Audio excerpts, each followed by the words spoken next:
Olá pessoal, tudo bem? Bom, hoje a gente vai tratar do assunto ciência e método, uma visão histórica. Tá? Na verdade, essa aula é interessante e eu mantive ela dentro do programa da disciplina para vocês terem uma visão de como o pensamento científico foi se desenvolvendo até chegar nos métodos científicos. Tá? Por que isso é importante? Porque aqui eu estou apresentando uma estrutura básica do que é um projeto, um processo de pesquisa. Tá? Então, nessa estrutura básica, a primeira coisa é que você tem que manter um pé na ciência. Quer dizer, não pode ser um trabalho de engenharia, tem que ser um trabalho científico. Tá? Então, para isso, a primeira coisa que você vai fazer é escolher um método científico, que eu coloquei uma espécie de definição, que é o que conduz, de forma geral, ao desenvolvimento do conhecimento científico. Quer dizer, é uma maneira mais ou menos de pensar, de raciocinar, como que você vai fazer isso ao longo do teu processo de pesquisa, ao longo do teu trabalho. Tá? Depois, num outro estágio, que a gente vai ver em aulas posteriores, é o método de procedimento, que ele é mais ou menos a espinha dorsal, ele detalha mais como você vai, digamos assim, atacar o teu problema. Depois a estratégia de pesquisa, que é formada pelo processo de pesquisa, que são as etapas e atividades, e pelas técnicas que você vai utilizar para coleta e análise de dados. Tá? Então essa é uma estrutura básica que hoje é a primeira vez que eu estou apresentando, mas que a gente vai usar ela durante todo o curso, ou seja, a gente vai passar por todas essas etapas. A aula anterior a gente viu ciência, a aula de hoje o tema é basicamente método científico. Bom, eu estou me baseando essa apresentação no livro do Koch, e ele começa lá com o título Ciência, Controle Prático da Natureza e Domínio sobre os Homens ou Busca do Saber. Na verdade, o que acontece é o seguinte, a ciência, normalmente a preocupação desde o início da história era conhecer a natureza para, de certa forma, tentar controlar e dominar essa natureza. Tá? Então, uma das preocupações permanentes que motivam a pesquisa científica é o caráter prático. Conhecer as coisas, os fatos, os acontecimentos e fenômenos para tentar estabelecer uma previsão do rumo dos acontecimentos que cercam o homem e controlá-los. Tá? Mas nem sempre a gente pode controlar. Tá? A gente já pode até ver o efeito estufa, né, que está acabando com o nosso planeta, e o que está acontecendo? Na verdade, em consequência até do desenvolvimento provido pelo aumento do conhecimento, ou seja, a gente não é um aspecto que está, de certa forma, fora do controle. Eu trouxe aqui um exemplo só para a gente refletir, né, sobre ciência. Então aqui está aparecendo um gráfico, que isso é uma coisa que é estudado há muitos séculos já, que é os ciclos solares. Tá? Eles são, aqui começa 1749. Foi por nessa época que começou a se observar, lá com Galileu, que inventou o telescópio, os ciclos solares, e a partir de lá vem se acumulando uma série de dados para entender como é que eles funcionam. E o que se sabe até hoje é que os ciclos solares ele tem um ciclo de curto prazo, que normalmente é um ciclo de 11 anos. Por exemplo, nós agora estamos iniciando o ciclo número 25. Veja que terminou aqui o ciclo 24, aqui em 2019, 2018, e os cientistas falam que nós estamos provavelmente iniciando um novo ciclo, que é o ciclo 25. Tá? Mas dentro desses ciclos solares, ainda não dá dados suficientes, os cientistas estimam que tem um outro ciclo de 256 anos, que a cada 256 anos há uma pequena idade glacial. Tipo assim, você tem aqui 1899, você teve uma 1799, ou seja, aqui deu 100 anos. Né? Então, aqui, mas fala assim, 256, tá? Eu talvez tenha outros ciclos. Tá? E agora, o que está acontecendo? Nós estamos passando novamente por um período que os ciclos vêm se reduzindo a cada 11 anos. Então se especula a possibilidade de a gente estar entrando novamente num período de resfriamento da Terra. Tá? Se isso acontecer, vai ser, digamos assim, uma chance que vai ser dada ao planeta para repensar seu desenvolvimento e tentar reverter não só o aquecimento solar, mas o aquecimento atmosférico, né? Mas também toda a degradação que o homem tem causado ao planeta e às outras espécies, né, principalmente. Tá? Então, na verdade, o que eu estou mostrando? Isso é ciência, na verdade. O que está se fazendo? Se coletando dados, se analisando, se pensando em ciclos, para tentar prever o futuro. Como que o Sol vai se comportar e qual o efeito disso vai trazer sobre a Terra. Tá? Bom, a primeira coisa é que não existe uma única concepção de ciência. Tá? Nós podemos dividi-la em períodos históricos, cada um com modelos e paradigmas teóricos diferentes a respeito da concepção do mundo, de ciência e de método. Tá? Isso é o que a gente vai ver um pouco nesse módulo. Tá? Então, não existe o mais correto, mas sim o mais adequado. Vocês vão ver que, na verdade, há uma evolução do pensamento científico, que atrelado a uma evolução do conhecimento e da história do homem, mas você hoje pode utilizar, dependendo do tipo de problema, qualquer método, talvez um mais antigo, um mais recente, mas não por ser antigo ou recente, mas por ser mais adequado àquele problema que você vai tratar. Tá? Então, se a gente for falar em história da ciência, a gente vai pensar na ciência começando lá na Grécia. Tá? Então, eu lembro quando a gente estudava para vestibular, né? Tem o Tales de Mileto, Maximandro, Pitágoras, Heráclito, Parmeníades, tá? Demócrito, quer dizer, vários pensadores, filósofos gregos que iniciam o estabelecimento gradual de uma ruptura com a mitologia. Quer dizer, eles pensam assim, olha, não é tudo explicado pelos deuses, deve ter alguma coisa na natureza que explique o comportamento das coisas e dos fenômenos, né? E eles começam a pensar e a desenvolver filosofia, matemática, a interpretação do movimento da Terra, e todos esses aspectos começam nessa época. Tá? Então, na visão pré-socrática foi inserida a ideia da existência de uma ordem natural do universo, despida da influência ou da interferência da vontade imprevisível das divindades. Tá? Então vejam bem, isso acontece lá há mais ou menos uns 400, 500 anos antes de Cristo, ou seja, 2.500 anos atrás. Tá? O principal problema abordado pelos pré-socráticos foi responder se havia uma natureza, uma essência eterna, universal e imutável que determinava a existência das coisas. Tá? O que são? De que são feitas? Como são feitas? De onde vêm as coisas que são percebidas? Tá?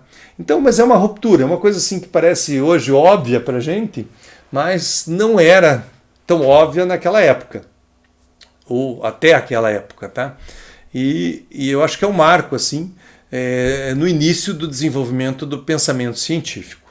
Tá? Os pré-socráticos distinguiam os fenômenos que podem ser percebidos pelos sentidos, quer dizer, aquilo que a gente vê, toca, observa. A dosca, as aparências mutáveis das coisas, que se fundamentam nas opiniões, quer dizer, é aquilo que não é real, que é próprio de você, que está ligado aos teus preconceitos. Tá? O ser, tá? Que seria a essência que define a natureza das coisas, o que pode ser percebido pela inteligência, ou seja, o que está no âmago do fenômeno, tá? Está lá dentro, escondido. Tá? A episteme, princípios comuns, imutáveis, fundamentam o conhecimento, a ciência e a filosofia. Tá? Então aqui eu tirei uma definição. Segundo Parmeníades, a dosca parte dos sentidos, dos desejos, das experiências pessoais, enquanto que a episteme é a tentativa de construir uma verdade distante da subjetividade individual. Tá?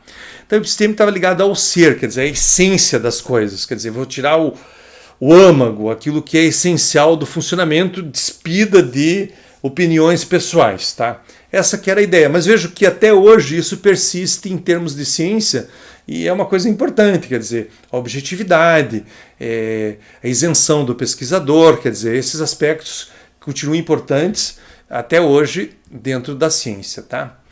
Então, o procedimento usado pelos filósofos que desejam a sabedoria é o da especulação racional, ou episteme. Tá? Por julgar que a experiência que utiliza o testemunho dos sentidos é fonte de erros, preocupam-se em elaborar teorias racionais, com base no pensamento e na lógica. Tá? A escalada da história ocidental da construção do conhecimento permaneceu por mais de 2.000 anos como uma atividade filosófica, racional, especulativa, de abertura ao inteligível, na tentativa de uma compreensão racional do cosmos, tá? Então, quer dizer, esse pensamento persistiu até hoje. A gente usa ainda muita matemática, muita lógica para chegar como base do raciocínio para chegar à solução de problemas, tá? Bom, mas daí vocês vão ver que vão ter duas abordagens básicas, mesmo naquela época, mesmo há 2.500 anos atrás, tá? Então teria a abordagem platônica, tá? O verdadeiro mundo platônico é o das ideias, que contém os modelos, as essências de como as aparências devem se estruturar, tá? Então tá na lógica, no raciocínio, naquilo, no ser lá, tá? Na episteme, tá? O que nos fornece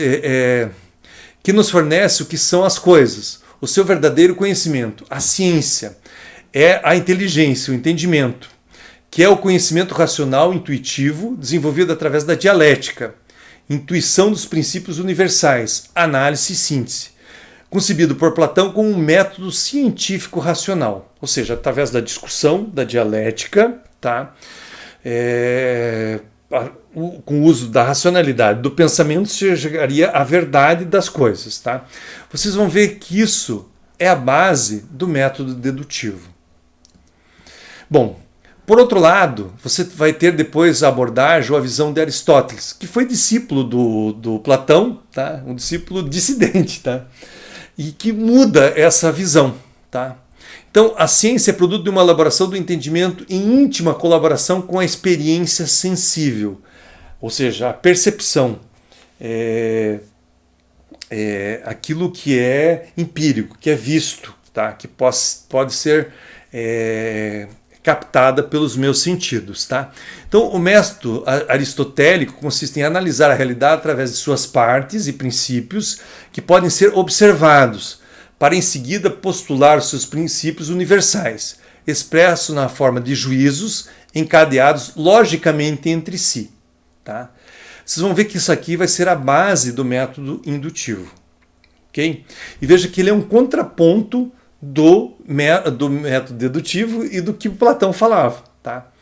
Então, realmente, é um discípulo que foi dissidente, que trouxe uma outra visão. Enquanto um só pensava na razão, na reflexão, na discussão, etc. e tal, no pensamento, o outro só pensava na questão da experiência, no sentimento, na observação, ok? Então, são duas vias que vão levar os dois principais métodos do pensamento científico que perduram até hoje. Tá. Ainda Aristóteles, dessa forma, o modelo aristotélico propõe uma ciência que produz um conhecimento que pretende ser fiel espelho da realidade, por estar sustentado no observável e pelo seu caráter de necessidade e universalidade. Desenvolve um conhecimento da essência das coisas e de suas causas, respondendo às perguntas o que é, por que é. Tá? Então é uma coisa mais prática, mais voltada para observação. Tá? Bom, vocês vão ver o seguinte, que depois dos pensadores gregos, principalmente Platão e Aristóteles, há um vácuo, né, que daí inicia a Idade Média, a partir do ano 93, né, que é a queda de Constantinopla, lá, e vai até 1500 ou 1400 e alguma coisa. E é uma idade que é dominada pelo pensamento religioso, pelo domínio de reis, por regimes autoritários, etc. Tal, que fazem com que o pensamento, as artes não se desenvolvam, tá? E elas só voltam digamos, ao seu esplendor e ao desenvolvimento no século XVI, XVII, com o iluminismo, lá para quem estudou história, etc. Tal, que é uma explosão das artes, mas também do pensamento, e principalmente do pensamento científico, tá? Então, a Revolução Científica Moderna do século XVII introduz a experimentação científica, modificando radicalmente a compreensão e a concepção teórica do mundo, de ciência, de verdade, de conhecimento, de método.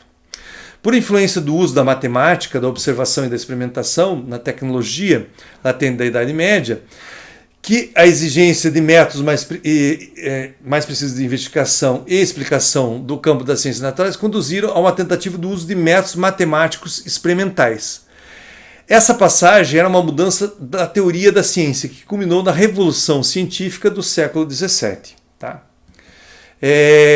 Então, começa a aparecer um dos digamos assim, dos precursores mais importantes nessa área é o Francis Bacon, tá? Então, ele induz, pensamento científico, o método do Bacon está baseado na indução e no empirismo, tá? Então, Bacon propôs a necessidade de se inventar um novo instrumento, um método de invenção e de validação que desse maior eficácia à investigação científica. Para isso seriam necessárias a observação sistemática, a experiência dos fenômenos e fatos naturais. Cabia à experiência confirmar a verdade.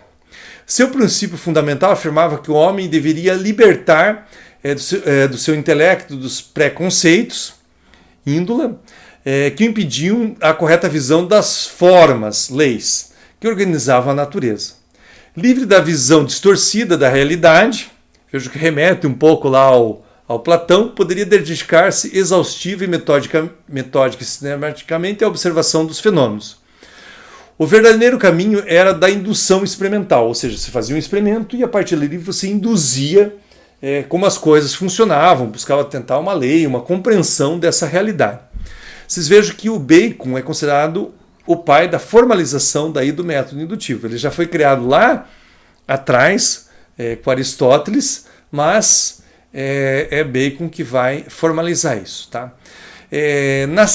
Digamos, seguindo o caminho do Francis Bacon, aparece Galileu, tá? Então, a certeza da validação da explicação não poderia ser fornecida através da simples demonstração utilizando argumentos lógicos, tá? Só através da indução ou verdade-cidade, de acordo com o modelo aristotélico, que é a base do método indutivo, mas pelas provas construídas e elaboradas de forma matemática com as evidências quantitativas dos fatos produzidos pela experimentação. O que acontece?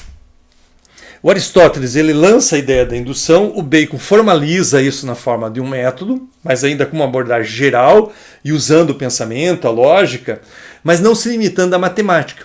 O Galileu ele já coloca essa necessidade da coerência ou da lógica matemática e que a experiência tem que ser quantificada, tá?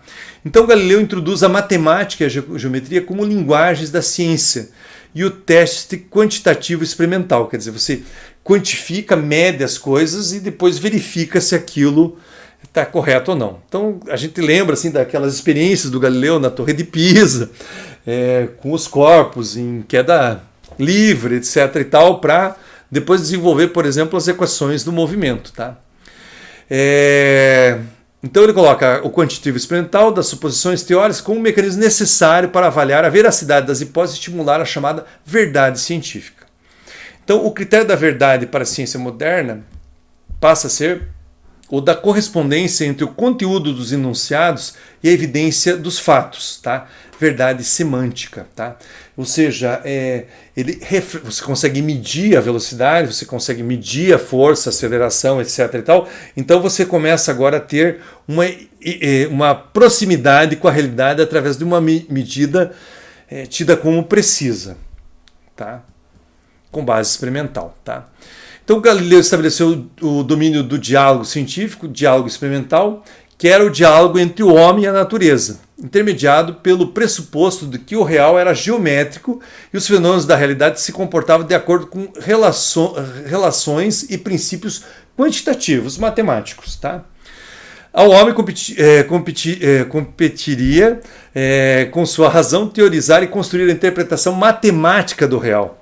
E a natureza caberia responder se concordou ou não com o modelo sugerido. Quer dizer, se deu certo, não deu certo. Se não deu certo, então isso representa aquela lei, aquela teoria lá científica, tá? A ciência, o conhecer, se reduzia à forma experimental de desenvolvê-la, com uma interrogação hipotética endereçada à natureza a respeito das relações quantitativas existentes entre as propriedades dos fenômenos e análise de suas respostas, tá? Então, quer dizer, passa a ser a ciência absolutamente matemática e experimental, tá? Com medidas quantitativas, tá? Isso persiste até hoje, tá? Depois a gente vai ver lá em classificação de ciência e vocês vão ver que a ciência mais valorizada é aquela que é experimental, tá? E matemática, tá? Na medida que você quantifica, na verdade, isso gera como se fosse um maior valor científico. Eu não concordo totalmente com isso, porque Muitas vezes você tem trabalhos qualitativos que são fundamentais, que precisam ser feitos e contribuem enormemente com a ciência. Mas há essa tendência que eu chamo assim, o fascínio pelos números. Tá? Então, um trabalho que você vai fazer qualitativo, por melhor que seja, você vai ter uma dificuldade para publicar. Esse trabalho, se for quantitativo, pode ser até não tão bom quanto qualitativo. Você vai ter mais dificuldades para publicar. Tá? Bom, ainda na sequência de Galileu, quer dizer, a gente viu o Bacon, depois a gente viu o Galileu, agora vem o Newton, que todo mundo conhece, né? Porque a gente usa muito o Newton, toda a base teórica do Newton na engenharia. Depois todos os seus discípulos ainda, né? Laplace, todos aqueles caras que a gente aprende lá em cálculo 1, 2, 3 e 4. Tá? No livro Princípio da Matemática, do Newton, afirma não aceitar nenhuma hipótese física que não possa ser extraída da experiência pela indução, observação. Afirmava que suas ideias e teorias eram tiradas dos fatos, sem interferência da especulação hipotética. Isto é, em física, toda a proposição deveria ser tirada de fenômenos pela observação e generalizada pela indução. Tá? Então, fora Einstein, Newton é considerado, ou junto com Einstein, um dos cientistas mais brilhantes da história da humanidade, né? Então, pela produção que ele teve, pela influência que ele teve no desenvolvimento da humanidade como um todo, né? Então, vejam bem, e tem aquelas histórias da maçã que cai na cabeça, para a teoria da gravidade geral, ou da gravitação universal. Então, na verdade, liga muito a história do Newton com a experiência, com a observação. Isso é um fato conhecido de todo mundo, né? Então, o que acontece? O experimento da física, seguindo a teorização coerente do paradigma newtoniano, passou a ser o modelo ideal que deveria ser copiado por todas as outras áreas de conhecimento. Tá? A ciência orientada pelo poderoso método científico experimental indutivo poderia chegar às verdades exatas, verificadas e confirmadas pelos fatos. Tá? Aí surge o positivismo, sistema criado por Auguste Comte, tá? Que se desenvolve a ordenar as ciências experimentais considerando-as o modelo por excelência do conhecimento humano, tá? Em detrimento das especulações metafísicas ou teológicas. Tá? Então é um período assim, de grande desenvolvimento científico, tá? E de euforia dos cientistas, onde se pensava que ia se resolver todos os problemas da humanidade. Aí tem o famoso conceito do demônio de Laplace. Tá? O demônio de Laplace é um experimento mental concebido pelo físico Pierre-Simon Laplace. Depois de todas as variáveis que determinam o estado do universo em um instante t, ele pode prever o seu estado em um instante t', que seria maior do que t. Ou seja, chegou assim, a prepotência, né, científica que se poderia prever tudo, inclusive a evolução das coisas, do universo, esse tipo de coisa. Tá? Tamanha era, digamos assim, a euforia com os desenvolvimentos que foram feitos naquela época. Tá? Mas o que acontece? Lá no início do século XX começa a aparecer problemas. Tá? Max Planck, advento da mecânica quântica, Einstein, em 1905, teoria da relatividade, Bohr, princípio da complementariedade, Schrödinger, novo modelo do átomo, Heisenberg, que é o princípio da incerteza, a lei da natureza, não podemos conhecer com exatidão o estado atual de um corpúsculo, ou seja, começa a furar aquela coisa que se poderia tudo prever, que tudo poderia ser observado, e daí, poxa, mas a observação já depende na física quântica do observador, ele tem um efeito sobre a experiência, e tudo isso começa a mudar. E de Einstein fala na época, por mais que seja o número de provas acumuladas em favor de uma teoria, ela jamais poderá ser aceita como definitivamente confirmada. Tá? Os esquemas explicativos mais sólidos podem ser substituídos por outros melhores. Quer dizer, o que ele fala, por mais que eu teste uma teoria, de repente, sempre pode ter alguma coisa melhor que eu possa substituir. Sempre eu posso melhorar essa teoria, ter mais informação, mais experiência, instrumentos de medida ou de observação melhores e avançar no conhecimento. Tá? Então, no início do século XX, as ideias de Einstein e do pensador da escola de Frankfurt, Karl Popper, começam a revolucionar a concepção de ciência. Então eles pensam o seguinte: não posso usar só o método indutivo, que é o que foi mais desenvolvido nesse período, tá? Então houve a crítica era que houve um dogmatismo que tomou ciência, tomou conta assim da ciência, quer dizer, quase como um dogma, tá? E tirou a atitude crítica que deveria ser acompanhada ao desenvolvimento do conhecimento, tá? Então se pensou o seguinte: a investigação deve orientar-se de acordo com as características do problema a ser investigado, das hipóteses formuladas, das condições conjunturais, da habilidade crítica e da capacidade criativa do investigador. Essas ideias todas de ruptura tal deram origem ao método, digamos que hoje é o mais avançado em termos de pensamento científico, que seria o método hipotético-dedutivo. Tá?